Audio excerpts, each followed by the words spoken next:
नमस्कार दोस्तों, कैसे हैं आप लोग। उम्मीद करता हूँ खुश होंगे, मजे में होंगे। स्वागत है आपका मेरे चैनल स्टोरी टेलर सीपी में।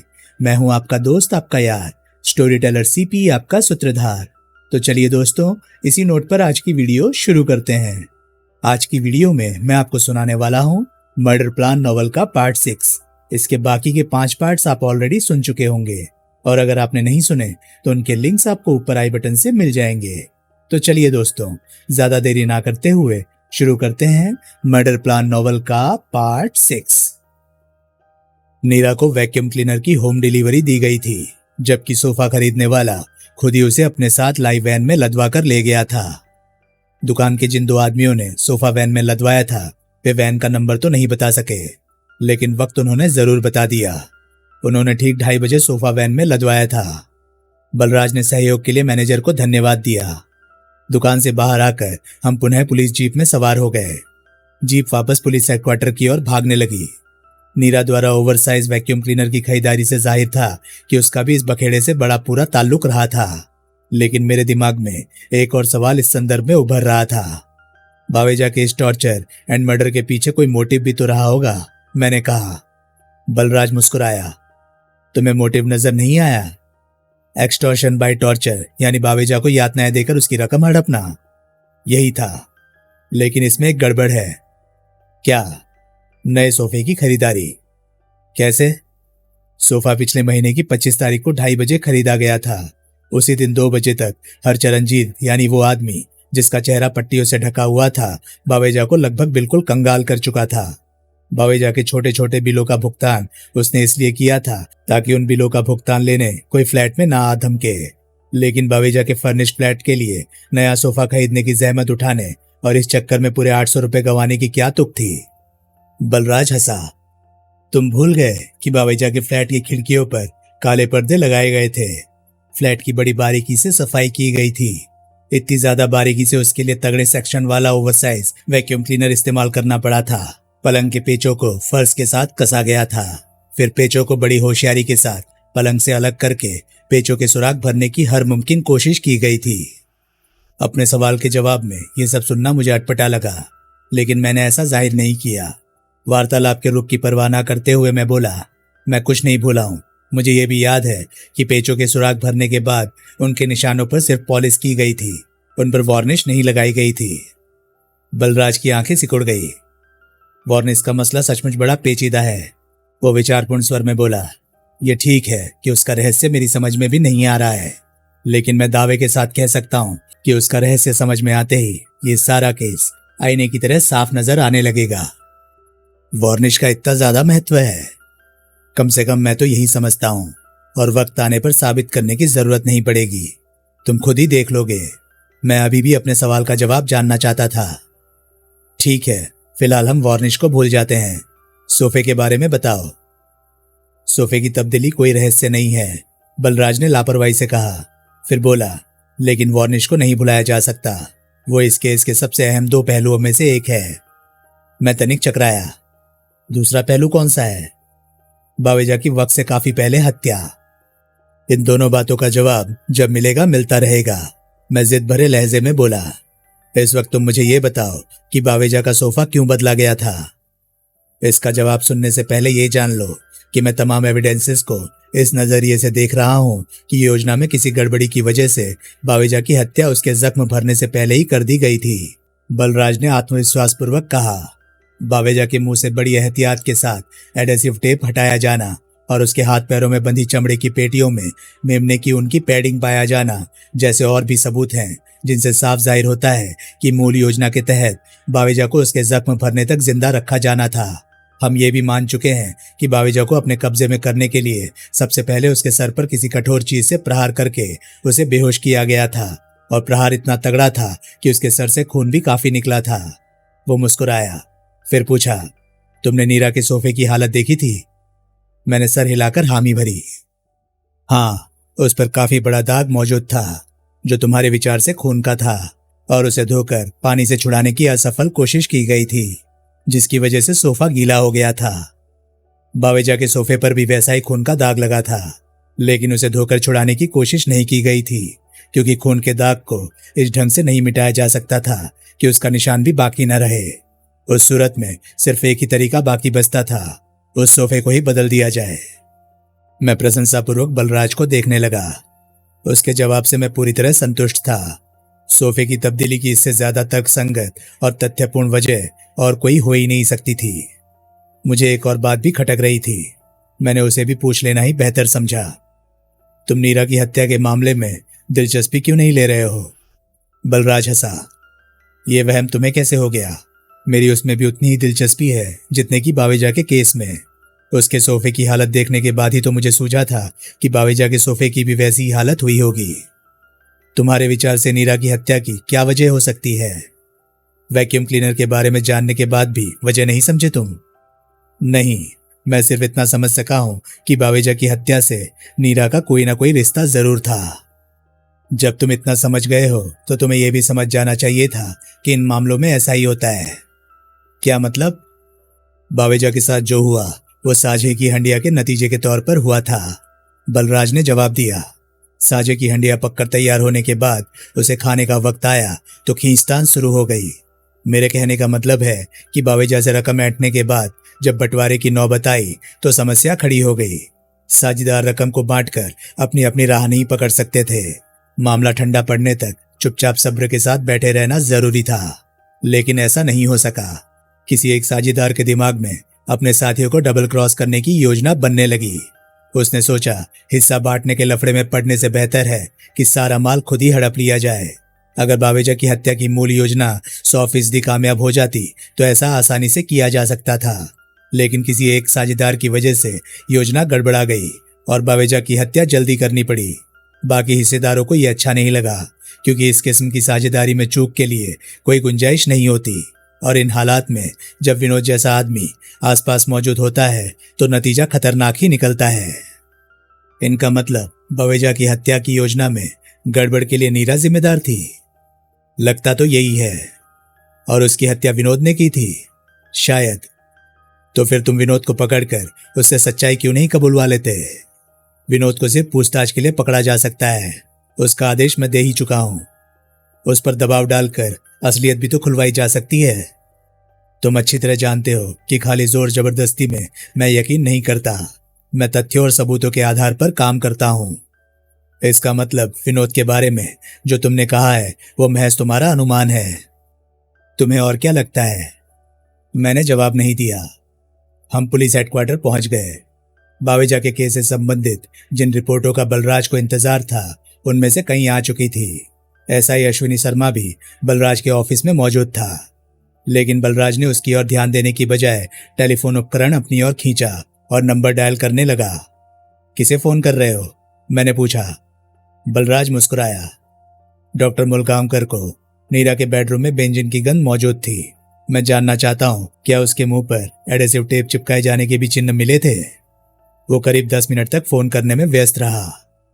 अंत में रिसीवर वापस पैडल पर रखने के बाद उसने मेरी ओर देखा तो उसके चेहरे पर संतुष्टिपूर्ण मुस्कुराहट थी। क्या रहा? मैंने उत्सुकतापूर्वक पूछा। नीरा की हत्या भी बावेजा की हत्या के पैटर्न पर ही की गई थी, लेकिन बड़े ही अनाड़ी ढंग से, उसने जवाब दिया। नीरा के सर पर कठोर चीज से तगड़ा प्रहार करके उसे बेहोश किया गया था। डॉक्टर के कथानुसार प्रहार इतना तगड़ा था कि नीरा की खोपड़ी की हड्डी तक टूट गई थी। क्या उसकी मौत की वजह भी वही थी? बलराज ने इस ढंग से मेरी ओर देखा मानो मेरा हस्तक्षेप उसे बुरा लगा था। नहीं, उसने कहा, फिर अपनी ही रो में बोला। डॉक्टर का अनुमान है कि जिस कठोर चीज से प्रहार किया गया था वो लोहे या पीतल की वो चीज भी हो सकती है जिसे आम बोलचाल में घूंसा भी कहा जाता है। तुमने देखा है धातु का बना वो घूंसा?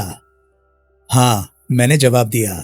विभिन्न आकार प्रकार में मिलने वाला वो घूंसा वास्तव में लोहे या पीतल की करीब 7 इंच लंबी एक मोटी रॉड होती है।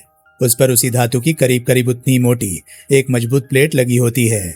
प्लेट की लंबाई करीब 5 इंच और चौड़ाई लगभग 2 इंच होती है। प्लेट में उंगलियां फंसाने के लिए गोल छेद होते हैं जिनमें बाहर की ओर नोकें उभरी रहती है। उन छेदों में उंगलियां फंसाकर रॉड को मुट्ठी में भींच लिया जाता है। उस स्थिति में रॉड के दोनों सिरे मुट्ठी से करीब पौना पौना इंच बाहर रहते हैं और प्लेट के गोल सुराखों की नोकें उंगलियों के मोड़ पर बाहर की ओर रहती हैं। वो घूंसा आसानी से जेब में छुप जाने वाला एक कारगर और खतरनाक हथियार है। उसका एक ही वार अच्छे अच्छों की हुलिया टाइट कर देता है। सबसे बड़ी बात है कि सामान्य व्यक्ति भी इससे करारा प्रहार कर सकता है। बलराज मुस्कुराया। तुमने तो अच्छा खासा लेक्चर दे डाला।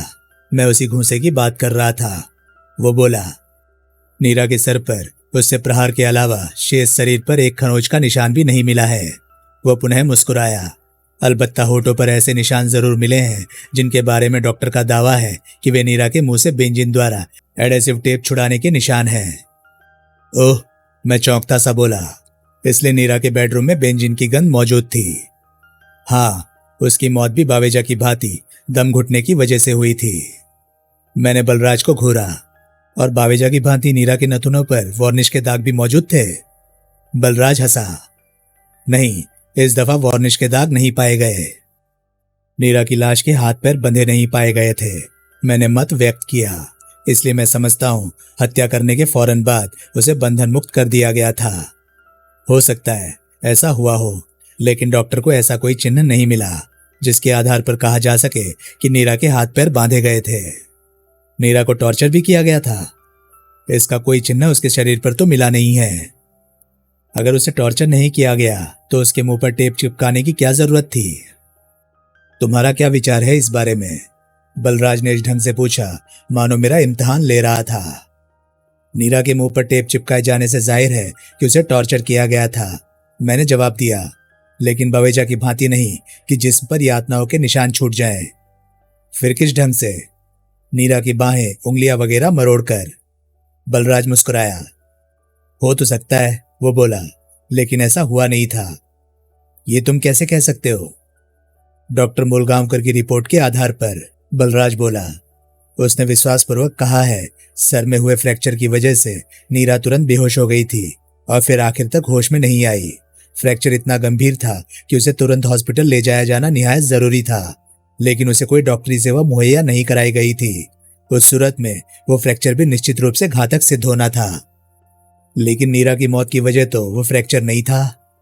नहीं, उसे भी बावेजा की भांति दम घोटकर मारा गया था। लेकिन जब उसने फ्रैक्चर की वजह से ही मर जाना था तो उसका दम क्यों घोटा गया? ये डॉक्टर का विचार है कि डॉक्टरी चिकित्सा के अभाव में फ्रैक्चर घातक सिद्ध होना था। हत्यारे को इसकी जानकारी कैसे हो सकती थी? बलराज ने कहा। तुमने नीरा को टॉर्चर किए जाने की बात कही थी, लेकिन ऐसा नहीं किया गया था। इसकी एक और भी तगड़ी वजह है। क्या? बकौल डॉक्टर मूलगांवकर, सर पर प्रहार किए जाते ही नीरा बेहोश हो गई थी और आखिर तक बेहोश रही थी, और किसी बेहोश औरत को टॉर्चर करने की कोई तुक नहीं होती। किसी बेहोश औरत के मुंह पर टेप चिपकाकर उसका मुंह बंद करने की ही क्या तुक थी? मैं यकीनी तौर पर तो कुछ नहीं कह सकता, लेकिन मुंह पर टेप चिपकाए जाने की कई दूसरी वजह हो सकती है। तुम एक ही माकूल वजह बता दो, मैंने चुनौती दी। बलराज ने चंद पल सोचा, फिर मुस्कुराया। सुनो, नीरा के सर के पृष्ठभाग पर धातु के घूंसे से प्रहार किया गया था। वो बोला। नीरा तुरंत बेहोश हो गई, लेकिन हमलावर के पास ये जानने का कोई साधन नहीं था कि वो कितनी देर बेहोश रहेगी, क्योंकि ये जानने का कोई तरीका है ही नहीं कि प्रहार द्वारा बेहोश हुआ व्यक्ति वास्तव में कितनी देर बेहोश रहेगा।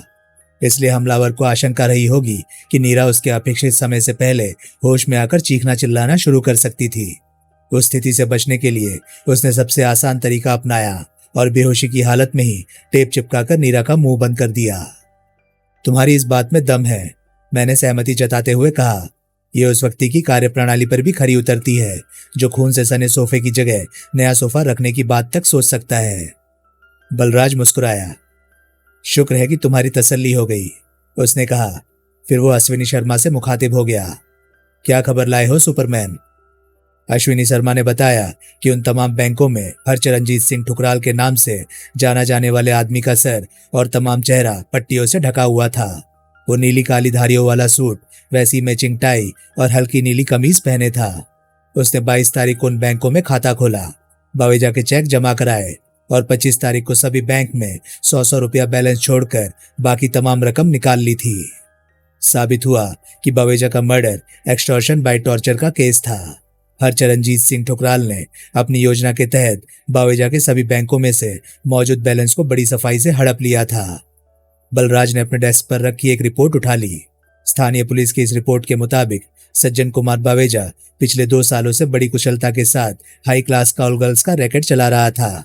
पुलिस को उसके खिलाफ कोई ऐसा ठोस सबूत नहीं मिला था जिसके दम पर उसे रंगे हाथों पकड़ा जा सके, लेकिन पुलिस को किसी मुनासिब मौके की तलाश थी और वे लोग बराबर सज्जन कुमार बावेजा को वॉच कर रहे थे। रिपोर्ट में आगे कहा गया था कि बावेजा पिछले करीब 2 हफ्तों से अपने निश्चित ठिकानों पर दिखाई देना बंद हो गया था। बलराज कुछ देर चुपचाप बैठा सोचता रहा।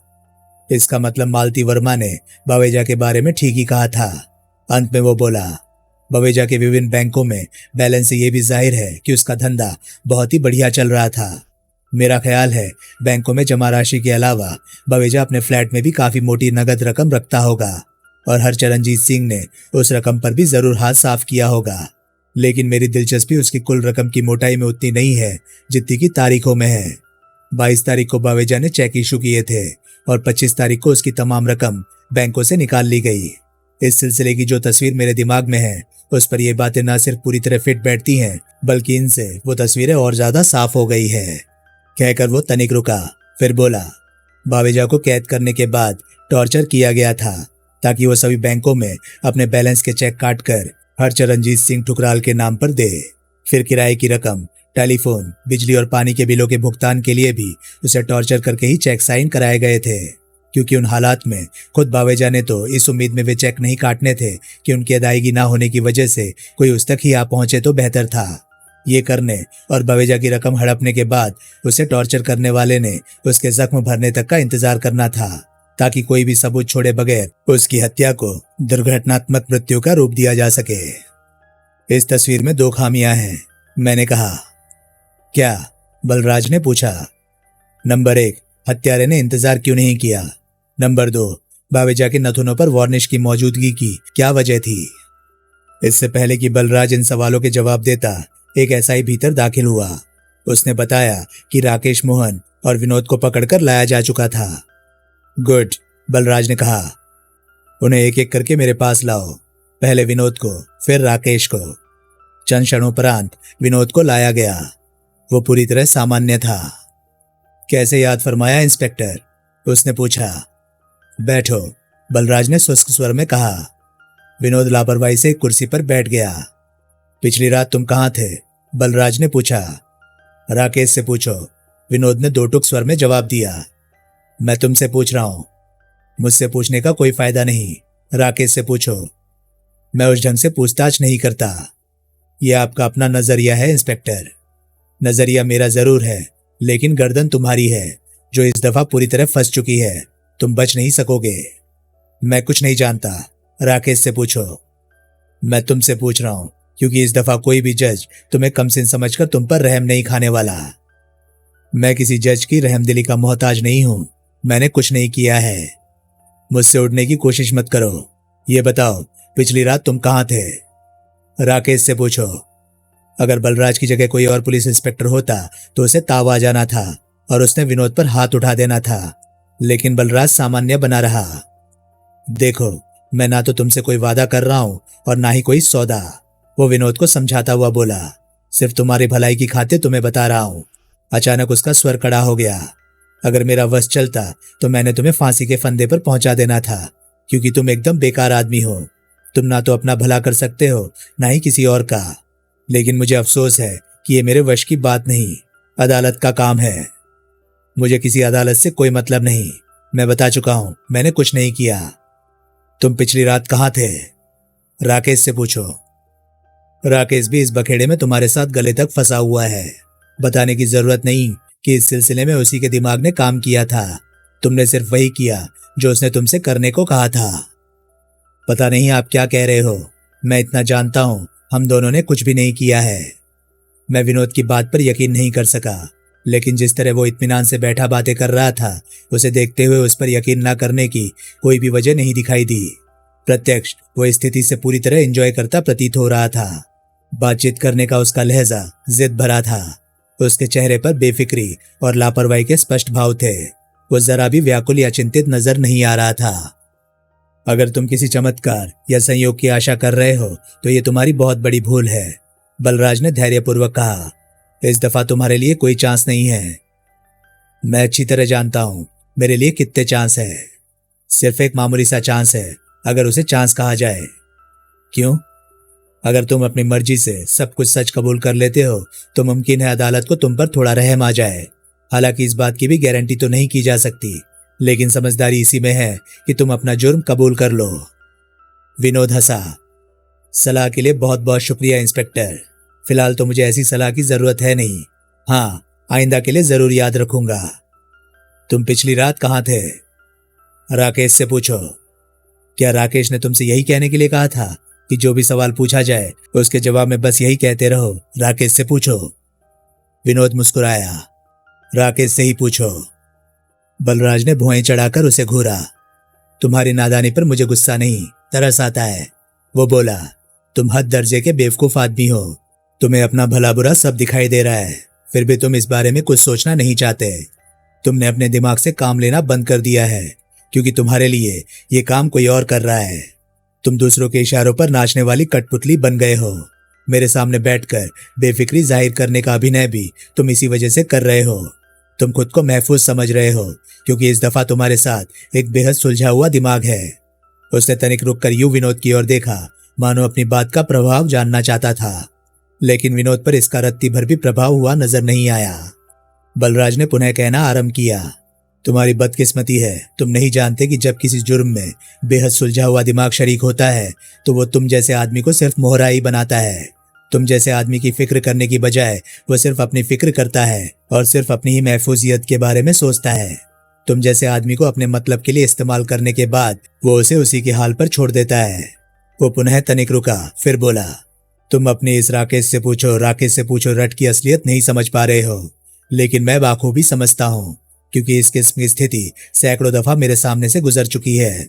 सुलझा हुआ दिमाग इस तरह से तुम जैसे बेवकूफ को फांसी के फंदे पर पहुंचाकर खुद को साफ बचा जाता है।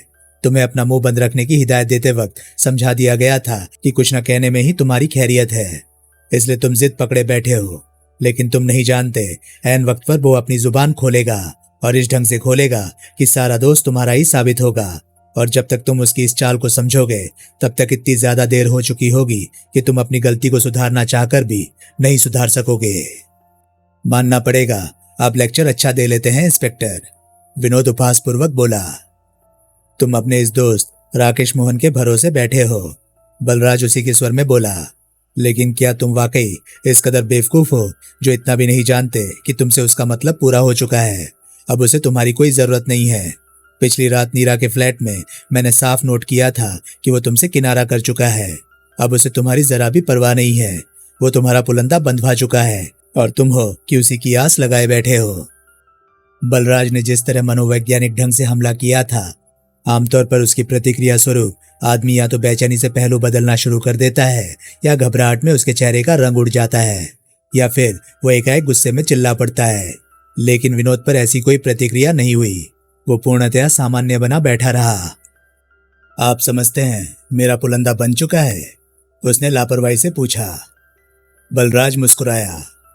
मैं समझता नहीं, यकीनी तौर पर जानता हूं, उसने बड़े इत्मीनान से कहा। योजना बहुत अच्छी थी और उसके तहत होने वाली उपलब्धि बहुत बड़ी थी। योजना को हर एंगल से ठोक बजाकर जांचने परखने के बाद ही लागू किया गया था। किसी चूक की कोई गुंजाइश बाकी नहीं छोड़ी गई थी। प्लान 100% कामयाब होना था और कोई उंगली तक भी नहीं उठा सकता था, लेकिन वो 100% फुल प्रूफ प्लान पिटकर रह गया था। किस लिए?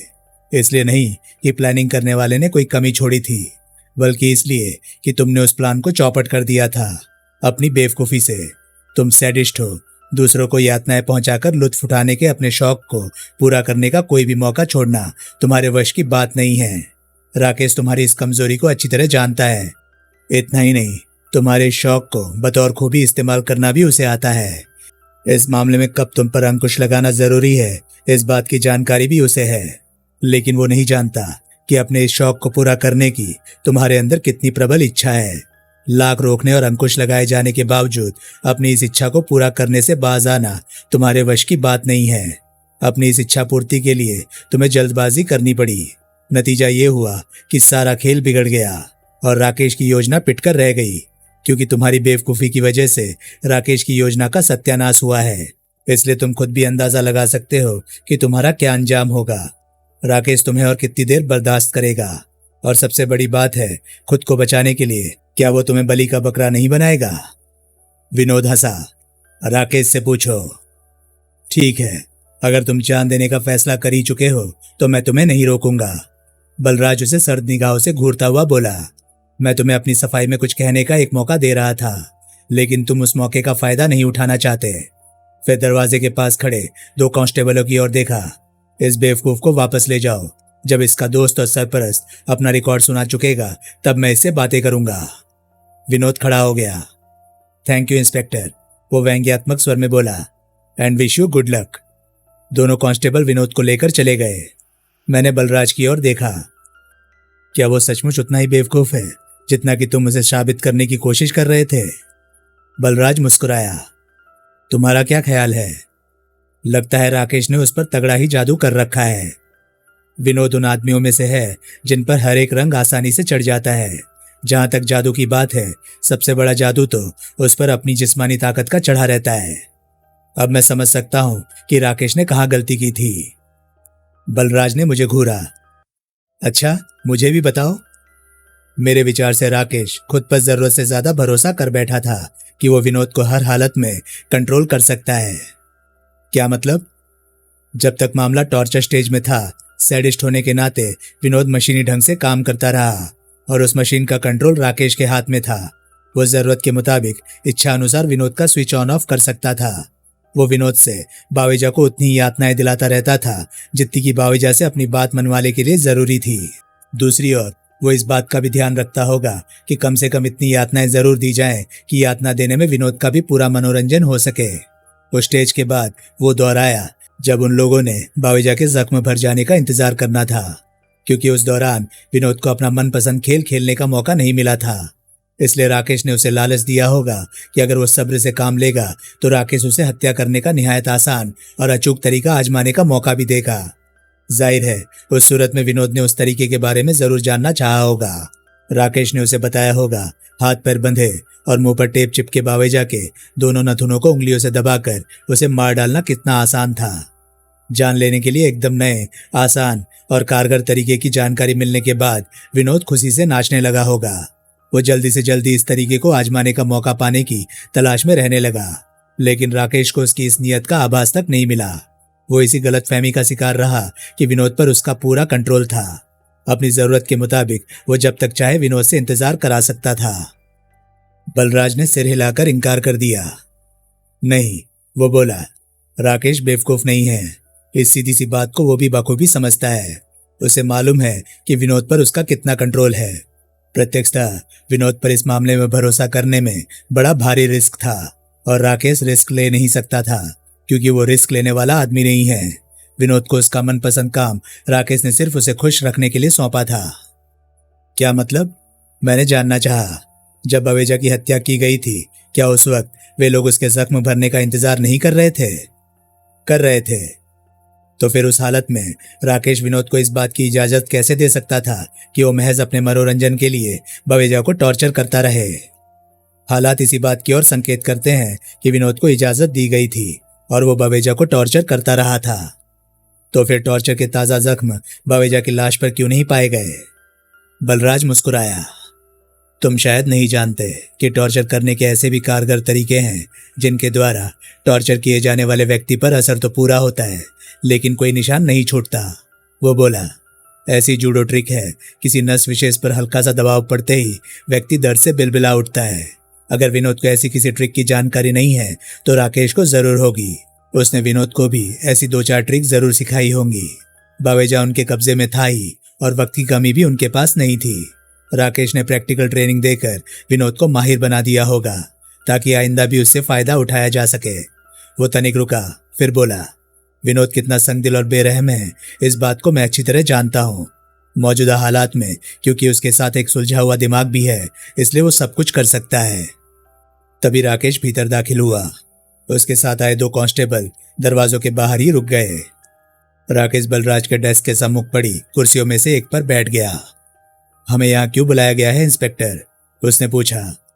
बलराज ने उसे घूरा। तुम्हें और विनोद को? जी हाँ। विनोद को बुलाने की वजह तो तुम जानते ही हो। जहां तक तुम्हारा सवाल है, तुम्हें उसका दोस्त और सरपरस्त होने की वजह से बुलाया गया है। राकेश के चेहरे पर ऐसे भाव उत्पन्न हुए मानो बलराज की बात सुनकर उसे बहुत ज्यादा दुख हुआ था। आप एक मेहनती, ईमानदार और कार्यकुशल अफसर हैं इंस्पेक्टर, वो व्यथित स्वर में बोला। इसलिए मुझे ताज्जुब है कि आप जैसा आदमी भी विनोद के चक्कर में खामखा अपना वक्त बर्बाद कर रहा है। मेरे वक्त की बर्बादी की फिक्र तुम मत करो, बलराज लापरवाही से बोला। सिर्फ इतना जान लो कि पुलिस विभाग में एक जिम्मेदार पद पर होने वाले की भी कुछ सीमाएं होती हैं। उन सीमाओं में रहने की वजह से मेरे हाथ बंधे हुए हैं। अगर ऐसा नहीं होता तो मैंने वही सब कुछ करना था जो विनोद जैसे आदमी के साथ सही मायनों में करना चाहिए। उसने राकेश को घूरा। खैर, इन बातों को छोड़ो, ये बताओ तुम पिछली रात कहाँ थे? राकेश के चेहरे पर ऐसे भाव उत्पन्न हुए मानो वार्तालाप का विषय बदल जाने पर उसे भारी राहत महसूस हुई थी। विनोद के साथ, उसने बड़े ही सहज भाव से उत्तर दिया। पूरी रात? हाँ, पूरी रात। यानी तुम दोनों रात भर जागते रहे थे? राकेश मुस्कुराया। जी हाँ। और हर पल एक दूसरे के साथ रहे थे? जी हाँ। बलराज ने कड़ी निगाहों से घूरा। तुम और विनोद इस तरह अगर एक दूसरे के लिए एलिबाई जुटाने की कोशिश कर रहे हो तो तुम्हारी ये चाल चलेगी नहीं। राकेश चौंका। क्या मतलब? मैंने सीधी बात कही है, फारसी या संस्कृत नहीं बोली है। मेरी बात का मतलब तुम अच्छी तरह से समझ रहे हो। लेकिन मुझे या विनोद को एलिबाई जुटाने की क्या जरूरत है? जरूरत है। राकेश के चेहरे पर गहन असमंजसतापूर्ण भाव थे। पिछली रात के लिए? हाँ, लेकिन आपका वो मर्डर वाला किस्सा पिछली रात तक तो निपट चुका था। वो मर्डर वाला किस्सा मेरा नहीं, तुम्हारा है। राकेश ने भौएं चढ़ाई। ये क्या बात हुई? बात जो भी है मैं समझ चुका हूं, बलराज बोला। उसे समझने के लिए मुझे तुम्हारी मदद की जरूरत नहीं है। मैं जानना चाहता हूं तुम पिछली रात कहाँ थे? पिछली रात जब हमने तुम्हें नीरा के फ्लैट में छोड़ा था, तब से लेकर आज उस वक्त तक की कैफियत बयान करो जब तुम्हें और विनोद को यहां लाया गया था। राकेश के चेहरे पर बोरियत भरे भाव नजर आने लगे। मेरी समझ में नहीं आता आप इससे क्या नतीजा निकालना चाहते हैं, वो लापरवाही से बोला। यह खामखा वक्त जाया करने वाली बात है। मेरे सवाल का जवाब दो। पिछली रात आपके चले जाने के करीब आधा घंटा बाद हम नीरा के फ्लैट में ही रहे थे। तुम चारों? राकेश सहमति सूचक सिर हिलाकर बोला। रीटा, नीरा, विनोद और मैं। उसके बाद हम चारों ने डिनर लिया। कहाँ? शुद्ध शाकाहारी में। उस रेस्टोरेंट का कोई वेटर तुम्हारी इस बात की पुष्टि कर सकता है? बिल्कुल, हम वहां अक्सर जाते रहते हैं। वहां के लगभग सभी वेटर और मैनेजर हमें अच्छी तरह जानते हैं। शुद्ध शाकाहारी में डिनर लेने के बाद तुम कहाँ गए? नीरा को वापस उसके फ्लैट पर छोड़ने। उस वक्त नीरा के अलावा तुम्हारे साथ विनोद और वो लड़की रीटा भी थी? जी हाँ, लेकिन हम तीनों में से कोई भी इमारत में दाखिल नहीं हुआ। यानी कि तुम तीनों इमारत के प्रवेश द्वार के बाहर ही नीरा को छोड़कर चले गए थे, फिर वो अकेली ही ऊपर अपने फ्लैट में गई। हम तीनों तो इमारत के प्रवेश द्वार पर ही रुक गए थे, लेकिन नीरा अपने फ्लैट तक अकेली नहीं गई। बलराज ने प्रश्नात्मक निगाहों से उसे घूरा। फिर किसके साथ गई थी? आपके एक पुलिसमैन के साथ। आपके आदमी उस वक्त भी इमारत में ही मौजूद थे, राकेश ने जवाब दिया। अपनी आदत के मुताबिक नीरा मजाकिया तौर पर कह रही थी कि वो अकेली ऊपर नहीं जाएगी। उसे डर था कि सीढ़ियों में कहीं बावेजा का भूत न मिल जाए। इत्तेफाक से ऊपर जाते एक पुलिसमैन ने उसकी बात सुन ली और उसे अपने साथ ऊपर लिवा ले गया। उसने उस पुलिसमैन का हुलिया बताने के बाद कहा, आप चाहे तो उससे तस्दीक कर सकते हैं। ठीक है, नीरा को छोड़ने के बाद तुम तीनों ने क्या किया? वहीं चौथे ब्लॉक के सिरे पर रीटा को उसके फ्लैट वाली इमारत के पास ड्रॉप करके मैं और विनोद चले गए। कहाँ? जीवन विहार। मेरा एक दोस्त भगवती जागरण करा रहा था। यानी तुम और विनोद सारी रात जागरण में बैठे रहे? जी हाँ, सुबह करीब 6 बजे प्रसाद लेने के बाद हम अपने फ्लैट पर पहुंचे। नित्य कर्मों से निपटने के बाद हमने नाश्ता किया, फिर अपने गैराज चले गए। वहीं जब आपके आदमी पहुंचे तो हम उनके साथ यहाँ आ गए। जीवन विहार वाले तुम्हारे उस दोस्त का नाम पता क्या है? राकेश ने बता दिया। जागरण में आए लोगों में से कोई और भी तुम्हें जानता है? बलराज ने पूछा। तुम्हारे दोस्त के अलावा? जवाब में राकेश ने करीब 1 दर्जन व्यक्तियों के नाम गिना दिए। ये सब विनोद को भी जानते हैं? बलराज ने पूछा।